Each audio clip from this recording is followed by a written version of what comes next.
Ni nyuma rero yaho Tshisekedi agiriye inama i Brussels. Nyuma y'iyo nama rero umunsi wakeye bwahise akorana inama n'abadiaspora batuye i Brussels, ababwira rero ibyo gushaka amahoro ndetse ari nabyo ngiye kubasobanurira mu rurimi rw'ikinyarwanda. Yangenekereza bishyira mu rurimi rw'ikinyarwanda, nyuma ndaza kubareka mwumva ururimi rw'igifaransa mu bikurikirane.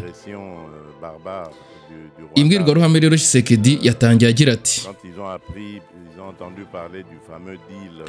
kuva aho twatangiriye guhagarika ubugizi bwa nabi bwaturutse mu Rwanda, bumvise ibijyanye n'amasezerano azwi twari tugiye kugirana na Amerika. Yari amasezerano rero arimo kugurisha amabuye y'agaciro ya Repubulika Iharanira Demokarasi ya Kongo, ariko rwose baritanze nka mbere nk'uko basanzwe babikora mu gihe hari impamvu zo kwirwanaho ahangaha iwacu mu rugo. Ariko ku bw'ibyo rwose bohereje ubwabo bose ibyiciro byose byahurujwe, abanyapolitike, abanyamadini, societe civile, urabyita kugira ngo ugerageze gukumira. Babikoze kugira ngo bagerageze gukumira aya masezerano cyangwa se kubuza abanyamerika kugirana amasezerano natwe. Bityo rero byagombaga gutuma abanyekongo bakurushaho kuba mu gahinda ndetse no mu mubabaro nk'uko bo babyifuje. Nibyo rero abanzi benshi dufite mu byo dukora bitwaza ndetse nibyo bashyigikiye, ariko ntabwo twebwe tubitinya.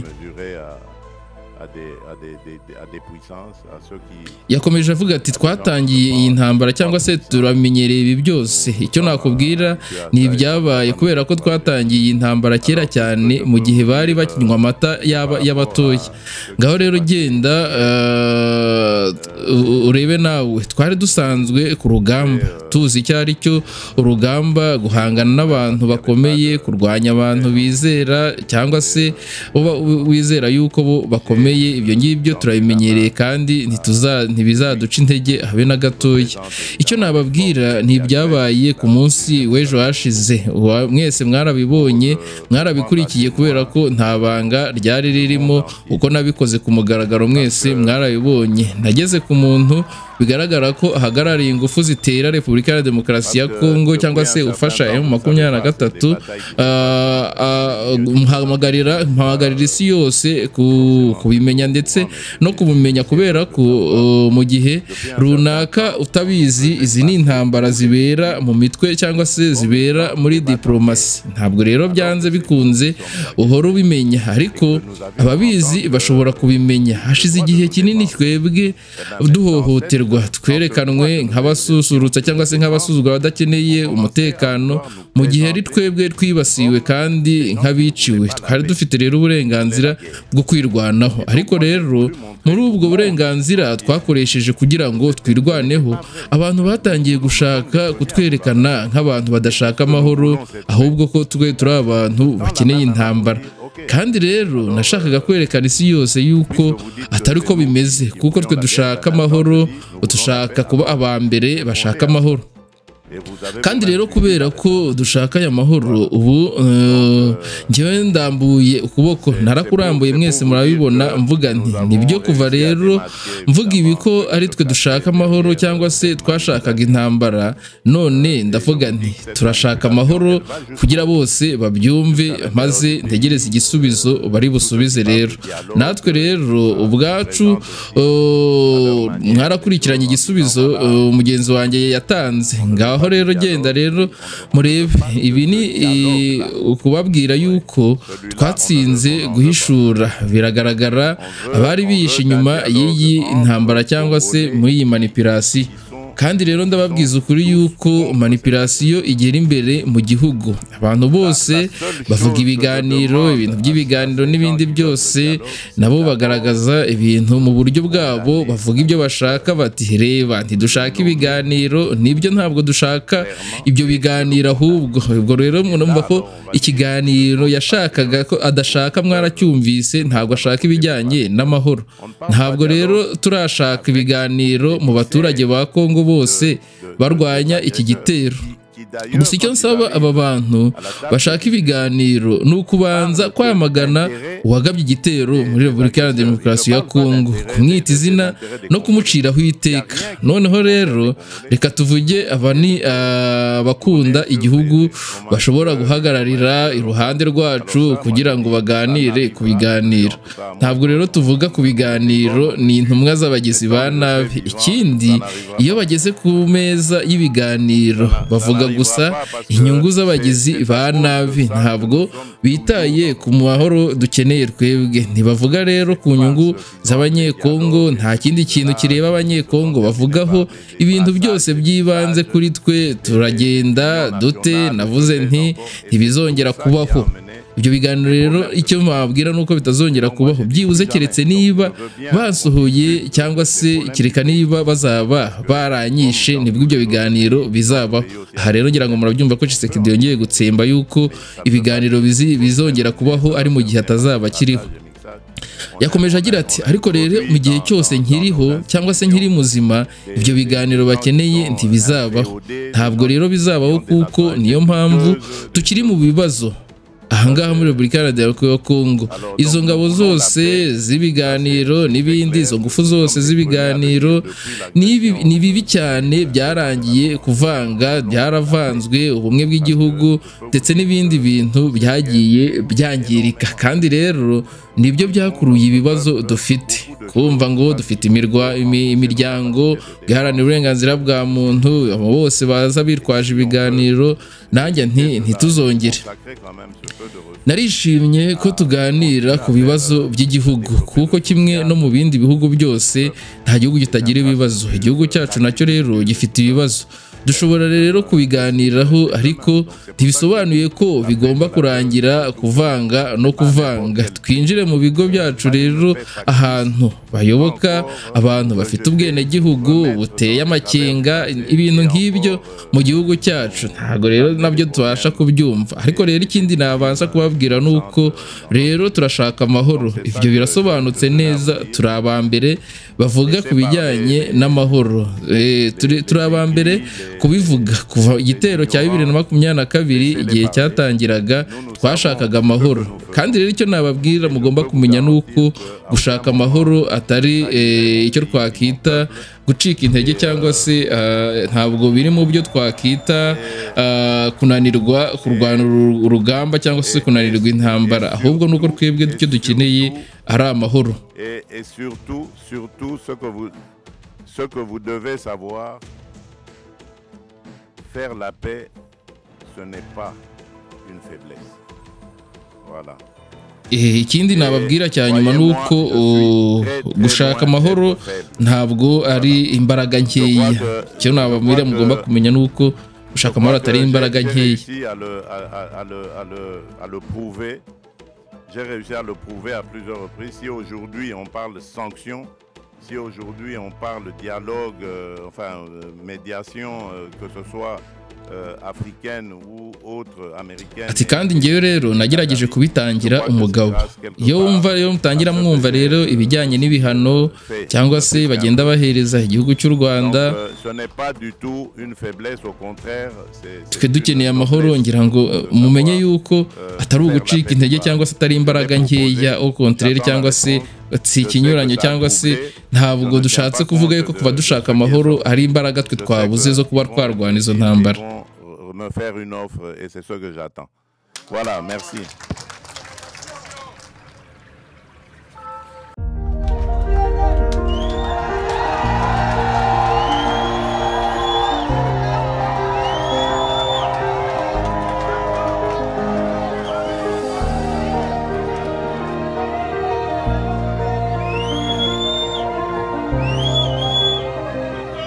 Depuis que nous avons réussi à endiguer cette agression barbare du Rwanda.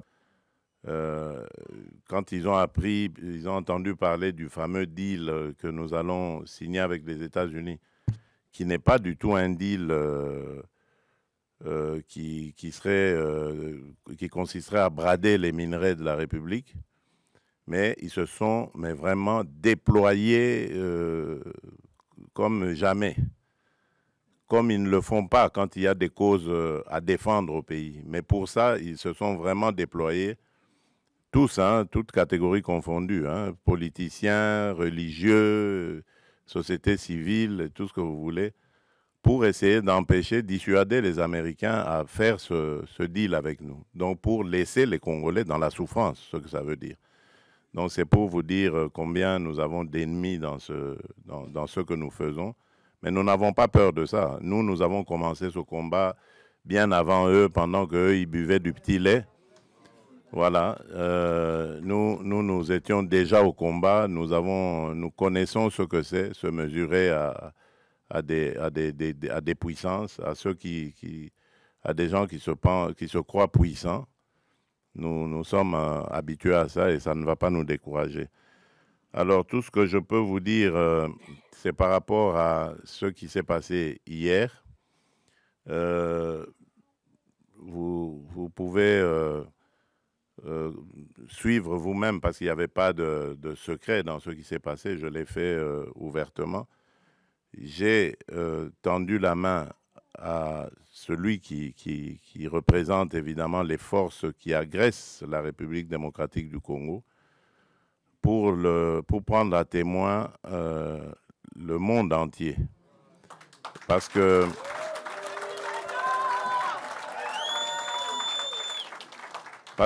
depuis un certain temps, vous ne le savez pas, c'est des batailles qui se passent dans les milieux diplomatiques. Vous n'êtes pas forcément toujours au courant, mais les initiés peuvent le savoir.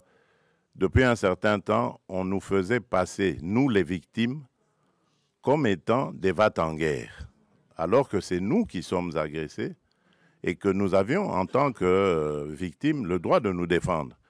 Eh bien, mais dans ce droit que nous exercions de nous défendre, on commençait à vouloir nous présenter comme des gens qui ne voulaient pas la paix, qui voulaient la guerre. Et donc, moi, j'ai voulu montrer au monde entier que ce n'était pas vrai, que nous sommes les premiers à vouloir la paix. Et puisque nous voulons cette paix, ben, je tends la main maintenant pour dire, OK, alors, puisque vous dites que c'est nous qui voulions la guerre, ben maintenant je dis, nous voulons la paix, alors répondez à cela. Et vous avez vous-même suivi la réponse. Voilà. Donc, c'est pour vous dire que nous avons réussi à démasquer, évidemment, ceux qui se cachaient derrière cette manipulation. Et je vous dis que cette manipulation, elle va jusqu'à l'intérieur du pays. Tous ceux qui parlent de dialogue et tout ça, qui présentent aussi à leur manière les choses en disant, voilà, on ne veut pas du dialogue. Oui, on ne veut pas de ce dialogue-là. Oui. Celui-là, on n'en veut pas. On veut d'un dialogue entre Congolais qui sont tous contre cette agression. La seule chose que je demande à ces gens qui veulent le dialogue, c'est d'abord de condamner l'agresseur, de le nommer clairement et de le condamner. Et là, alors, on va dire, ce sont des patriotes qui peuvent se mettre à nos côtés pour parler dialogue. On ne parle pas dialogue avec des émissaires des agresseurs, qui d'ailleurs, quand ils arrivent à la table des discussions, parlent que d'intérêts des agresseurs. Ils ne parlent pas d'intérêts des intérêts des Congolais. Il n'y a rien qui concerne les Congolais. Tout est tourné sur comment est-ce que on va. Alors ça, moi j'ai dit, ça n'arrivera plus, en tout cas, à moins qu'on me dégomme, on me tue, mais tant que je serai vivant, ça n'arrivera pas. Ça n'arrivera pas parce que c'est à cause de ça que nous sommes toujours dans nos problèmes ici. Toutes ces farces qu'ils ont appelées dialogue et ceci, cela, qui se sont terminées par des brassages, des mixages, des unions nationales ou que sais-je encore. Et c'est tout ça qui a amené les problèmes que nous avons. Et donc moi j'ai dit plus jamais. Donc je veux bien qu'on discute des problèmes du pays parce que comme dans tous les autres pays, notre pays aussi a des problèmes. On peut en discuter, mais ça ne veut pas dire qu'il faut se terminer, ça doit se terminer par des brassages, des mixages. on a introduit dans nos institutions des gens qui sont inféodés, des gens qui ont des nationalités douteuses, des choses comme ça. Ça, c'est... Alors, donc, nous voulons la paix. Ça, c'est très clair. Nous sommes les premiers à le dire depuis l'agression de 2022, quand elle a commencé. Nous voulons la paix. Parce que je peux vous dire que cette guerre nous coûte énormément. Nous privons notre peuple de beaucoup de choses parce qu'il faut renforcer nos capacités de défense et de sécurité. Et si on peut éviter cela et consacrer quand même ce peu de ressources à continuer à développer le social du peuple, les infrastructures, l'agriculture et tout ça, mais je signe des deux mains. Donc c'est pour ça que je dis, la paix, je la veux de tout cœur, mais pas à n'importe quel prix, pas une paix factice qui va encore nous rejeter, nous remettre dans les travers du passé et encore nous amener des problèmes et des victimes innocentes dans notre pays. Donc c'est ça que je tenais à vous dire. Laissez parler les aigris, les ignorants, laissez-les parler. Nous savons ce que nous faisons et je peux vous garantir qu'à aucun moment je ne trahirai mon pays ni mon peuple. Et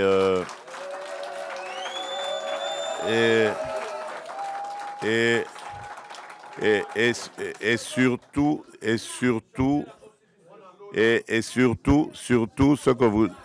ce que vous devez savoir, faire la paix, ce n'est pas une faiblesse. Voilà. Et croyez-moi, je suis très très loin d'être faible. Voilà. Je crois que j'ai réussi à le prouver. J'ai réussi à le prouver à plusieurs reprises. Si aujourd'hui on parle sanctions, si aujourd'hui on parle dialogue, médiation, que ce soit africaine ou autre, américaine et qatari, je crois que c'est grâce quelque part à ce que j'ai aussi fait, ne fût-ce qu'un peu. Donc ce n'est pas du tout une faiblesse, au contraire, c'est une noblesse de savoir faire la paix des braves. Je l'ai proposé, j'attends la réponse, je sais que ça a troublé, je ne tiens pas compte de ce qui est sorti, je sais qu'ils vont réfléchir et ils vont me faire une offre et c'est ce que j'attends. Voilà, merci.